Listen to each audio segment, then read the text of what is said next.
topic today is approach to polyarticular pain. Very open topic. And it is challenging because we're not talking about polyarthritis, we're talking about polyarticular pain. To start with the definitions, poly, as you know, 4 joints or more. And articular means joints. And we have to remember that pain doesn't mean inflammation all the time. Arthralgia means pain. Arthritis means inflammation. So you may need to examine the patient to make sure that the patient is really having pain in the joint before you make a decision and say this patient is having polyarticular pain. Because this can be misleading by the patient history. If he says that he's having generalized body ache, that might mislead us to the definition of polyarticular pain. Myalgia sometimes can mislead us, fatigue and fever, all of them can mislead us as a history of polyarticular pain. The differential is quite huge. As you can see, each category has many differentials within it. So it is quite challenging to know everything about the causes of polyarticular pain. And these are the common causes of polyarticular pain. Again, it's not a simple, not a small differential. As Dr. Aqil have mentioned earlier, MSK complaints are quite common. And this is the US prevalence of MSK complaints to the primary health care. It's around 20% of the presentations of patients having MSK symptoms. In Kuwait, is almost the same. We had a study that was done by Dr. Adel Awadi and his colleagues in 2005, and MSK pain is quite common in Kuwait. It's 35% in females and 20% in males. And we just had a simple questionnaire or a simple survey for the GPs in Jahra, and they have mentioned, or they were questioned, or they were asked, what is the most that you need teaching about? And it was about asthma as well as MSK symptoms or MSK workup and approach. We know that medical information that we have nowadays is huge. It is expected or estimated that the amount of medical information that we will have by 2020 is 200 times more than what a doctor can handle or process in his brain. And in one study, almost more than 80% of doctors cannot even spare 5 hours to read. So it's really difficult to know about everything in medicine. That's why I'm going to use like a different technique to try to approach polyarticular pain. I'll use facts that you have to remember when you deal with a patient with possible polyarticular pain. First fact, history and examination makes up almost 80% of the diagnosis. So we have to take the history. We have to examine, we have to sit and examine the patient first to make sure that he's having joint pain, not something else, not myalgia, not fever, not some other syndrome that goes like fibromyalgia.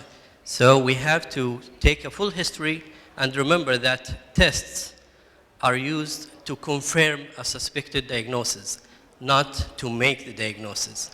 And also can be used also to follow the activity of the disease, not to make the diagnosis. And again, if you don't sit and examine the patient, press on the joints themselves, you're not sure if the patient is having articular pain. You have to examine the joints to make sure that what he's telling you is joint pain. Sometimes they say, I have pain in my joints, but they don't. They have pain in the tendons. They might have pain in the skin. They might have pain in the nerves. So full physical examination and history is important in our polyarticular pain patients, like any other disease. And just to give you an idea, as an example of the importance of physical examination, probably most of us know the ACR EULAR criteria, the 2010 criteria to diagnose rheumatoid arthritis. If the patient doesn't have at least one swollen joint, you can't use this criteria. So it's useless. So this is just to reflect the importance of examining the patient before you decide if he's having articular pain or not. So physical examination and full history is really extremely important. Autoantibodies, fact number 2. Autoantibodies are fuels that could be silent or on fire. That's why we shouldn't order antibodies unless we see some fire. Because eventually, if it's silent, you will not do anything about it. You will not give medications. Actually, it might cause stress to you and to the patient.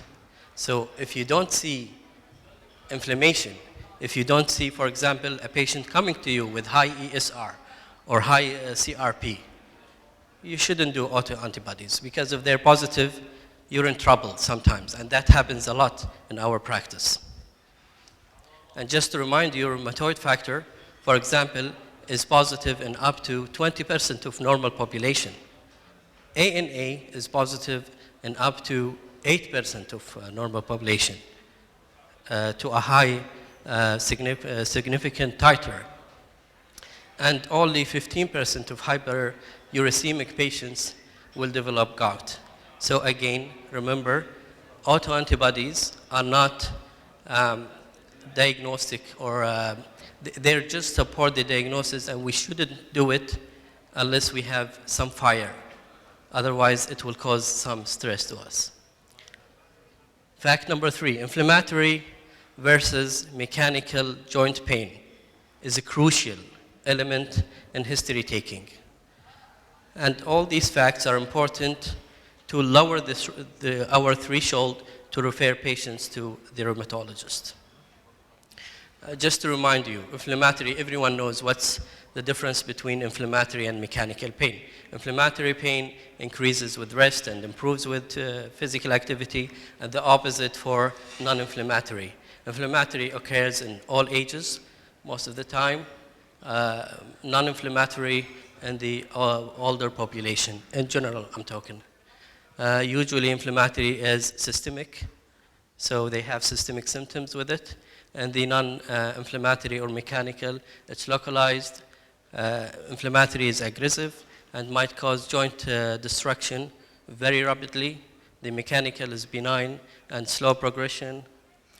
Lifelong in the inflammatory autoimmune diseases, while it's intermittent and single most of the time in mechanical patients or mechanical type of pain. And the inflammatory needs aggressive treatment, and the mechanical needs analgesics or corrective surgeries probably as needed. And the inflammatory needs close follow-up, while the mechanical follow-up as needed. So if you determine that this patient is having inflammatory pain, it is kind of urgent to refer this patient to a specialist. So it's an important concept. While if he's having mechanical pain, take your time. Examine the patient, see him again, give him some treatment, and decide if he needs to be referred to a specialist or not. Fact number 4, duration of symptoms. More than 6 weeks are likely to be chronic or lifelong. And that's why it is within the criteria of the ACR for the diagnosis of rheumatoid arthritis, for example. So we know that most of the patients will resolve, their symptoms will resolve within 2 to 3 weeks. So having symptoms for more than 6 weeks is kind of a low threshold factor to refer the patient quickly.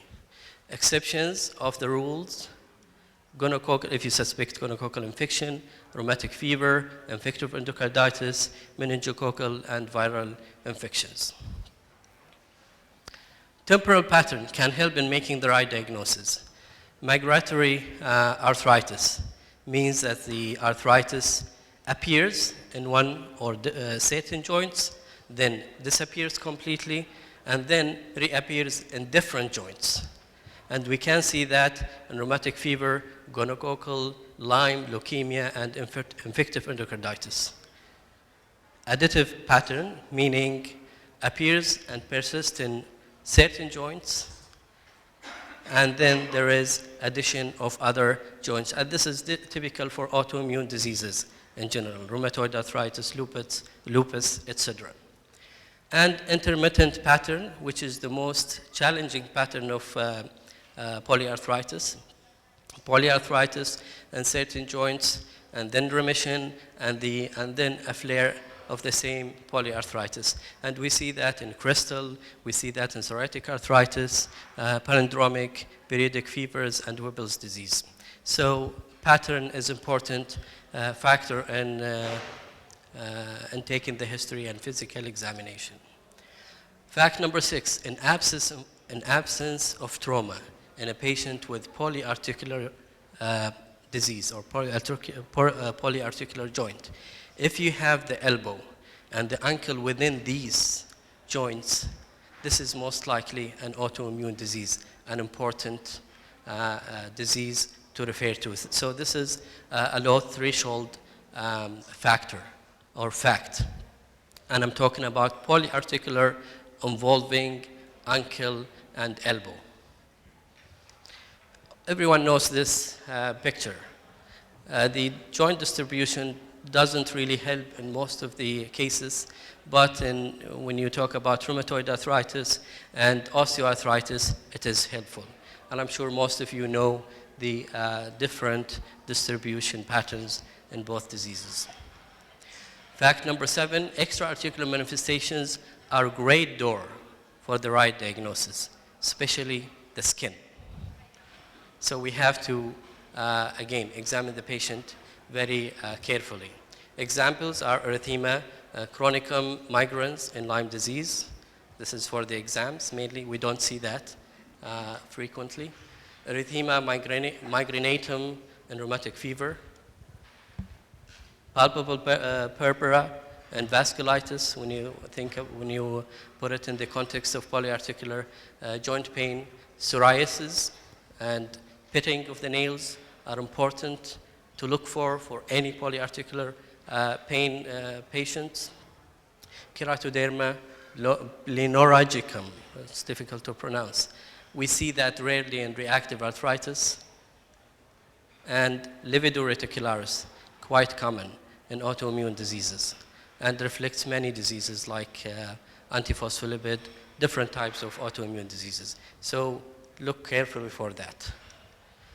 Also the lupus, very famous discoid rash, malar rash, and subacute lupus that you see between the joints, not over the joints. The Gottram papules, which is opposite to the subacute lupus, you see it on the joints, and that we see that in dermatomyositis cases. Heliotrope rash and dermatomyositis as well, and Raynaud's phenomenon, we see that in many different autoimmune diseases, and sometimes it is a primary phenomenon by itself.